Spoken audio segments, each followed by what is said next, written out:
lot of time over the last 3 stages worrying about my food almost constantly. And this redstone expansion was supposed to be my best chance to get away from it, but I'm finding that the agricultural system I have set up, while efficient, isn't really automated enough for me. There are ways actually to automate it, and I personally think it is time to do exactly that. So, let's begin by crafting up some tin gears, which I will then combine with some glass and some iron. This makes basic machine frames. Let's see. Next up, I need to make... but I don't really have the inventory space for the invar axes yet, do I? Let me fix that real quick. Let me drop off a bunch of this stuff for the time being, so that I actually have enough room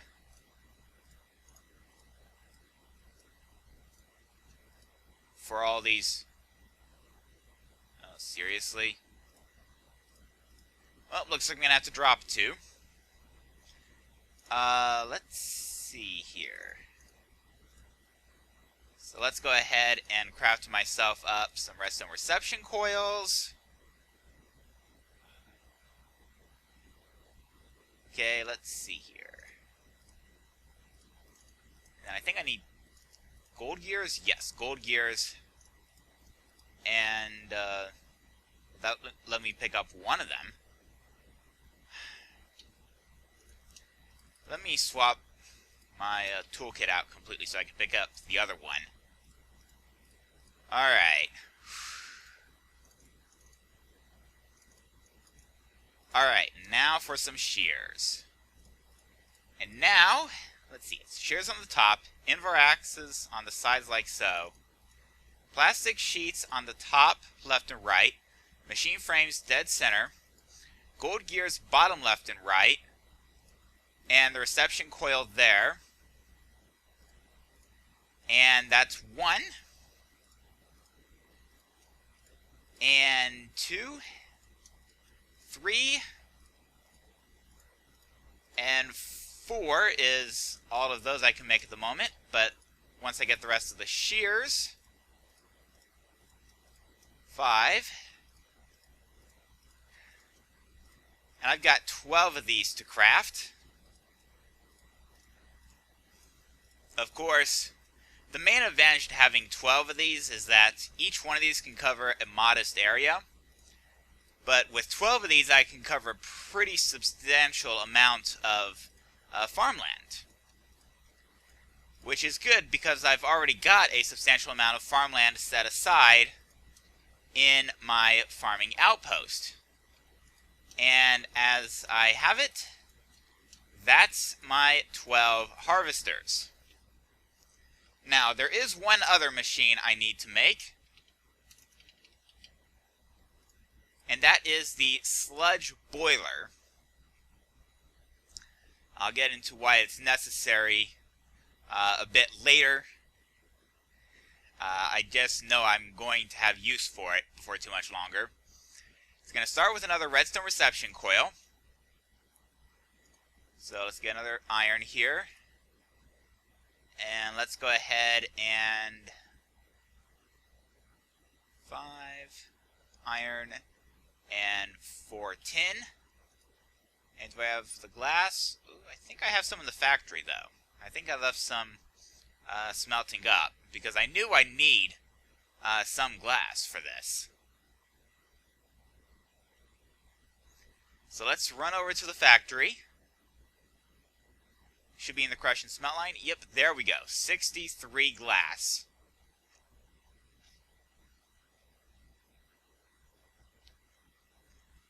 And let's have some of this veggie stir fry before I get too much further. And now that we are back at the storehouse, I need to first craft up the tin gear, and then I need to make the basic machine frame. Let's put that up in there. Alright, so I need 2 furnaces, and 2 furnaces requires 16 cobblestone. There we go. 2 plastic is good. 2 iron gears.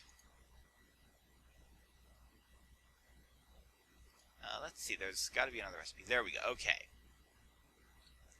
So let's go ahead and make sure that we have our iron gears. Excellent.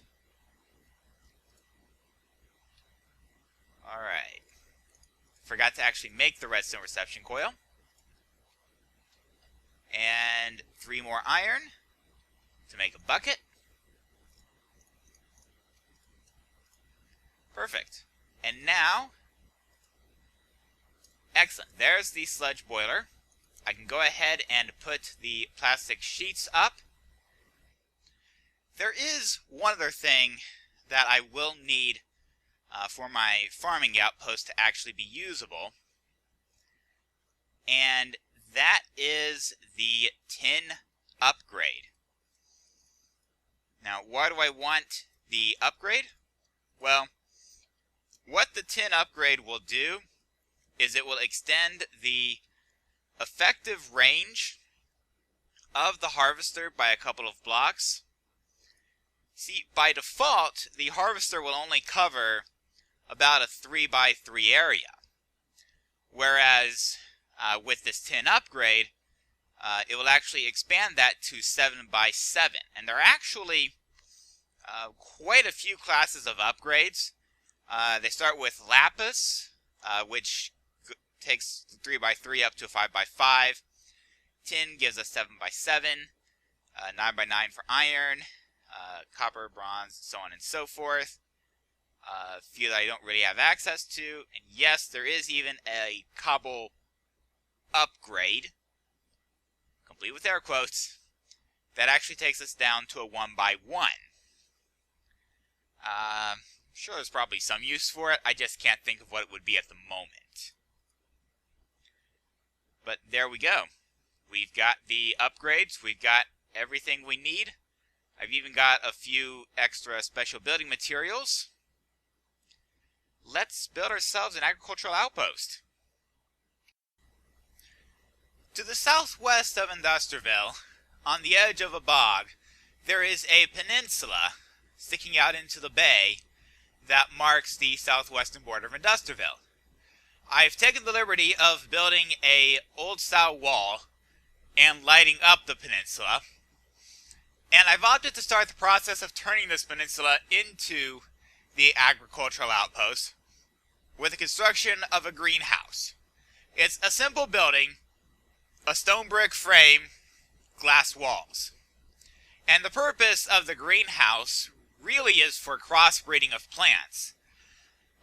Yes, I have several styles of plants that will be planted in this outpost, but as I plant more and more in this area, well, I don't have all of the plant types I need at the moment.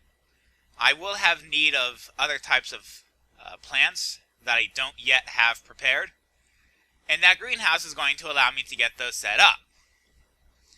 Now, with the greenhouse set up, I've opted to lay my first set of 6 harvesters along the northern shore of the peninsula. I've also decided to replace all of the gravel on this peninsula with sand. The reason being that while gravel is useless for agriculture, at least as far as I know at this point, sand is actually useful. I do have one crop that will grow on sand, and indeed must grow on sand. And that is, for the record, sugar canes. Yes, I've taken the liberty of setting up sugar cane, and I've got some seeds at the 10-10-10 level. which is pretty much exactly what I want. Now, having sorted out the harvesters along the shoreline, I've opted to start the process of building up a second set of harvesters on somewhat higher ground. And unlike the ones on the shoreline, these are going to be regularly placed. And as part of the process of setting up the fields, I'm also setting up some sprinklers for the purposes of irrigating these fields. With one side of the upper tier of the first phase complete, I am in the process of sorting out the other side of this particular tier. And I'm also going ahead and laying out the reservoirs and the aqueducts to support the sprinklers. And then I've also built another aqueous accumulator, which will pipe water directly in to the reservoirs, and that will fill the reservoirs with water and start the sprinklers turning. Moreover, the aqueous accumulator is much faster than the water towers I built in Industriville last stage. And in particular, they're fast enough to keep all of these sprinklers constantly running. I just had to do 2 sets of reservoirs because I had to have sprinklers on 2 different height levels, just because of the layout of the farms here. Now that I've got the upper layers sorted out, it's time to A, light up the farming area as best I can. And yes, that does also mean putting some water down in the middle of the areas covered by the harvesters. That's partly to irrigate the land around it, and partly so that I can top it with a block on which I could put a torch for better lighting, basically. And now that I've got the upper tier sorted out, I've opted to level out the land a bit. And now it's time to actually plant the crops. On the upper tier, I'll be planting beans, rice, bell peppers, spice leaves, onions, and carrots, while the lower tier will see me planting sugar canes and wheat. And of course, now that I've got the farms set up on the top, I've opted to set up 6 barrels and an extra silver chest to catch any overflow from the harvesters at the upper tier. I do not yet have anything set up to receive the products from the lower tier of the farm. And now that I've got the barrels and whatnot set up, I've opted to dig a pit about 10-12 blocks deep. This will be for a device I will explain later. Well, now that I've dug a pit for the sludge boiler, it's time to actually place the sludge boiler. Now, why am I placing the sludge boiler in such a deep pit? Well, it's because the last thing I really want is for the sludge boiler to actually cause me problems. You see, it's pretty powerful, but it puts off some very bad things that you really don't want to be dealing with, especially in an agricultural outpost. Now, I do need to get the sludge into the sludge boiler. Now, where's the sludge going to come from? Why? It's going to come from the harvesters. When the harvesters harvest things, they also generate a little bit of sludge. And so what I'm going to do is I'm going to go ahead and try to get the sludge into the sludge boiler. Now I just have to find the sludge line over here. Lucky for me, I've already got the sludge line from those harvesters over there. It's that line right there. But now I need to find the sludge line over here.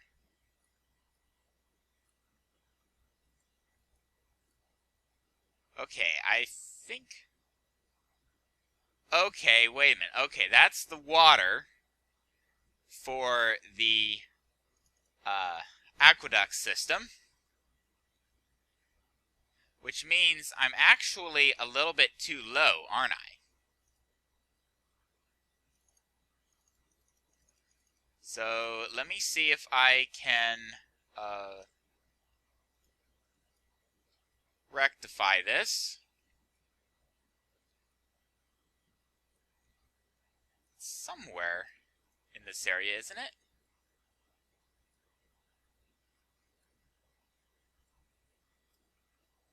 Alright, well there's the item duct. Aha! There's what I'm looking for. Alright, so I think what I'm going to do is I'm going to actually go ahead and bring this line down like so.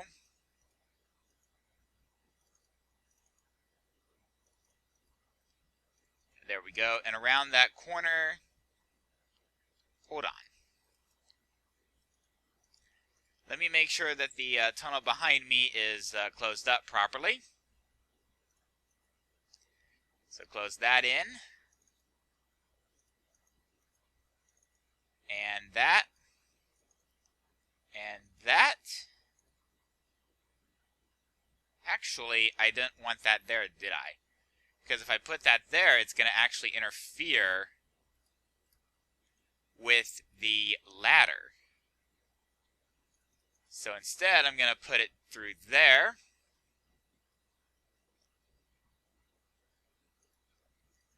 There we go. Alright. So, I'm going to go ahead and bring, actually,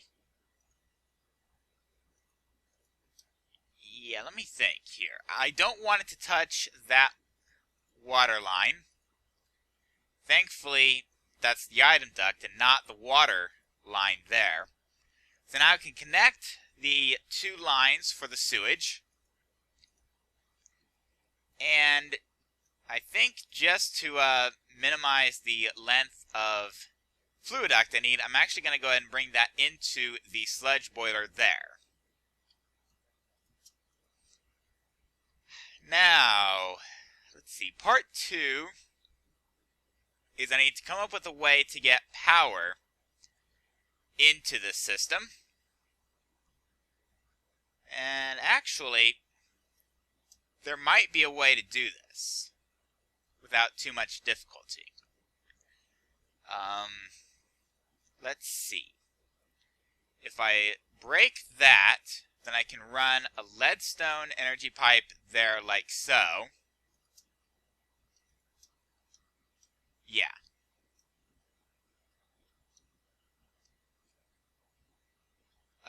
Please tell me I brought my scaffolding. I did. Good.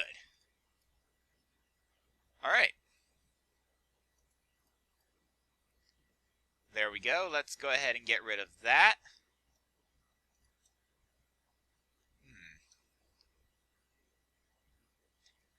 Actually, I think what I need to do is go ahead and take that line like so.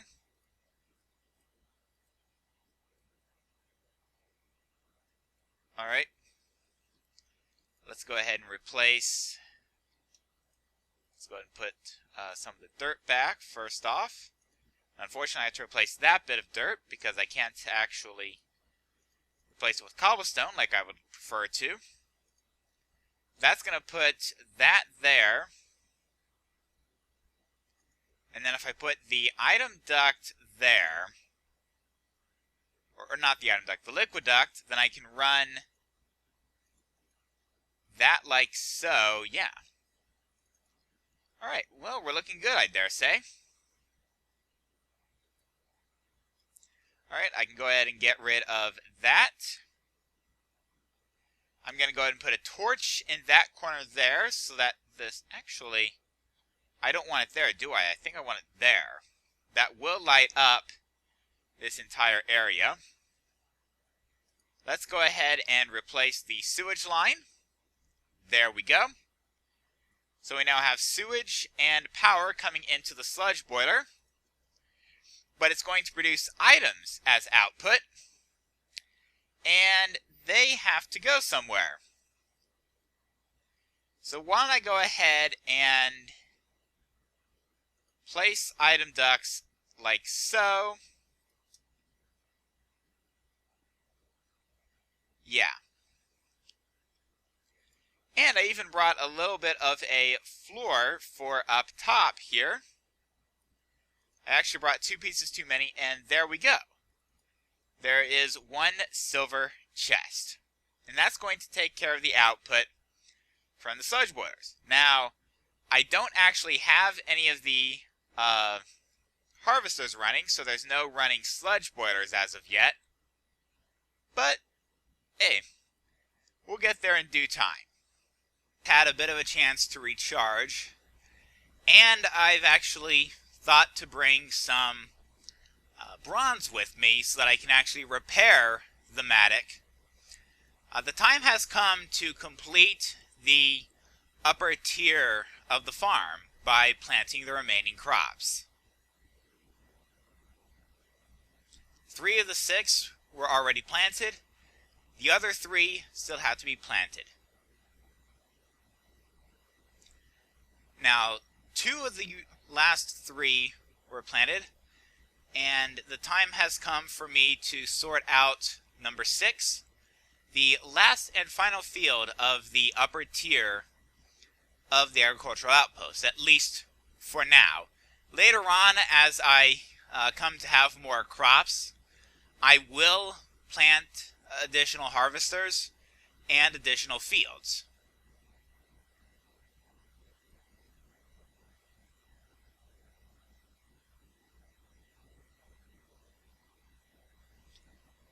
And yes, I did have to repair my mattock at one point. But now that I've got the mattock pretty much repaired, it's time to set up the lower tier of the field for the production of wheat. Or at least the portions that are on dirt. The portions that are on sand can only grow sugarcane. And that's fine, really.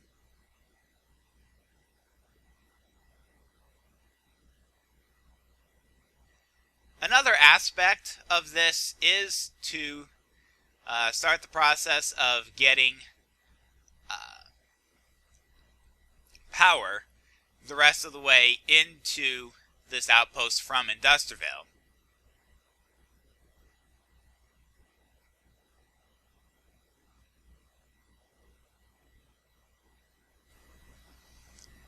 With a bit of additional work to bring power into the outpost from Industriville, and a trip to Industriville to grab the energy cells that will need to store the energy that will be transmitted to the harvesters,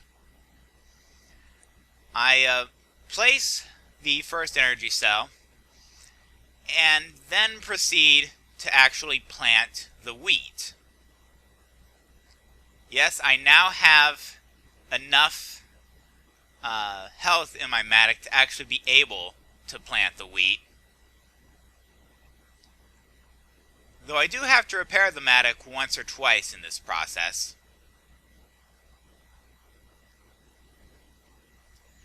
And with the fields tilled, it's time to actually start planting the crops onto which the wheat will grow. And after some time, the wheat's grown further, the crops are being placed down even further to ensure that I don't miss any places, and that completes the planning of the agricultural outpost. Well, I've got most of what I need for this agricultural outpost, though I did run into a couple of problems, one minor, one a bit more substantial. The minor problem has to do with this lower area here with the wheat and the sugar canes next to each other. They can actually crossbreed, and the way I had it set up, they would in fact crossbreed into barley. Now, that wasn't that hard. Actually, it looks like I may have an example of that. Let me make my way down there. I did leave myself a somewhat long and roundabout path down here. But yeah, as you can see, we've got some... I bet you it's from this barley here, though. There used to be barley there, and now there's barley here. But now that that's wheat, that will be wheat when it comes back. Let me just check to make sure I don't have any other barley. It would be on the border between the wheat and sugarcane if there was any more. Thankfully, there's not. But it was a simple matter of taking some of the wheat seeds that were further back and transplanting them on the border, and then setting up new crossbreeding where those wheat seeds used to be. The second problem is quite a bit more substantial.